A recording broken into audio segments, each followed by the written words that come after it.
Σπόρια, τσίχλες, πολλό, καραμέλες, σωρό. Τρέξτε πάρτε παιδιά να χαρείτε.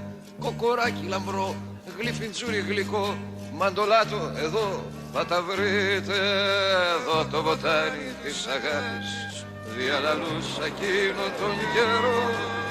Λαλαλα για πανηγύρια τρελά και ένα χάρτινο λαό.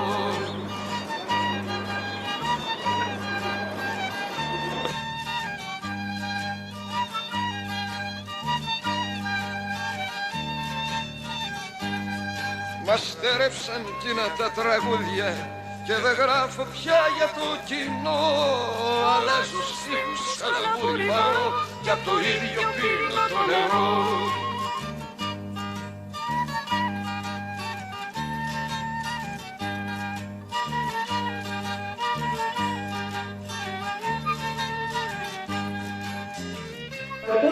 Με τίτλο «Γνωρίζεις τεχνικής ψηφιοποίησης μέσα από το εικονογραφημένο χειρόγραφο του Αγίου Όρους στη συλλογή των μικροτενιών».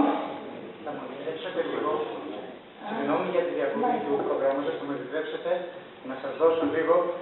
Εδώ είναι η ταινία που γυρίστηκε πέρσι με σενάριο του Βούτου Ξένους και για την οποία βραβευτήκαμε από τον Υπουργό, τον κύριο Αρβανιτόπουλο.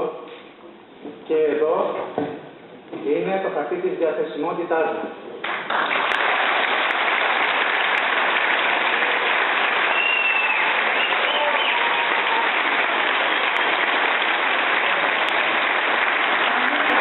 Κανένας μαθητής έξω από τα σχολεία, κανείς καθηγητής στην ανεργία.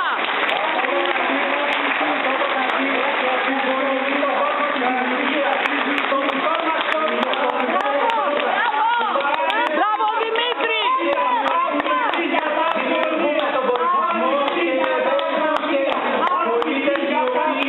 Μπορούν να προσφέρουν στην αυριανή κοινωνία. Θέλουμε δουλειά! Και όχι απολύτως! Θέλουμε δουλειά!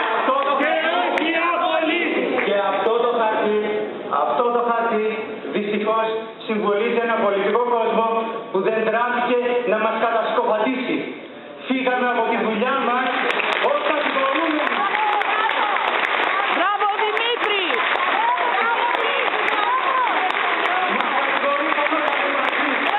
Τα κανάλια δεν παίζουν την άποψή μας. Κανένα. Ο Υπουργός λέει ότι μας διώξετε. Δεν διώξετε ποτέ κανέναν. Μας έχουνε καταδικοπατήσει. Ήδη είναι για staffing plan, το οποίο μας βγάζει το τομέα υγείας και το τομέα εφαρμοσμένων τεχνών ότι είναι στερητή. Δείτε στα κανάλια ποιοι τομείς διαφημίζονται. Έχουμε βραβευτεί οι μισοί. Τομείς διαφημίζονται. Μας κατηγορήσανε ανθρώπους που έχουν παιδαγωγική επάρκεια ένα ολόκληρο χρόνο Όχι. Είμαστε βραβευμένοι, είμαστε μέλη αξιολογικής επιτροπής, είμαστε σε διαθεσιμότητα. Να τα, αξιολογητές, ένα μήνα πριν. Αυτά αποσιωπούνται. Γιατί θέλουν να περάσουν ότι κάνουν μια μεταρρύθμιση. Μας παρουσιάζουν σαν μεταρρύθμιση στο Θεό σας. Είστε μεταρρύθμιση. Η δημιουργία στα σχολεία μας είναι μεταρρύθμιση.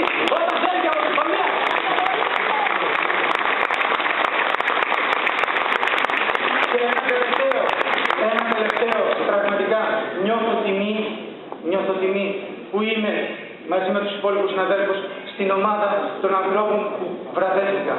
Πραγματικά νιώθω τιμή. Δεν θέλουμε να χαλάσουμε την τελετή.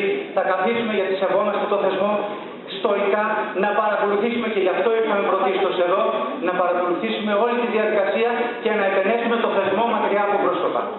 Δεύτερον, νιώθω ακόμη μεγαλύτερη τιμή που ανήκω στους 1992 ανθρώπους που πήγαν στη διαδοσιμότητα και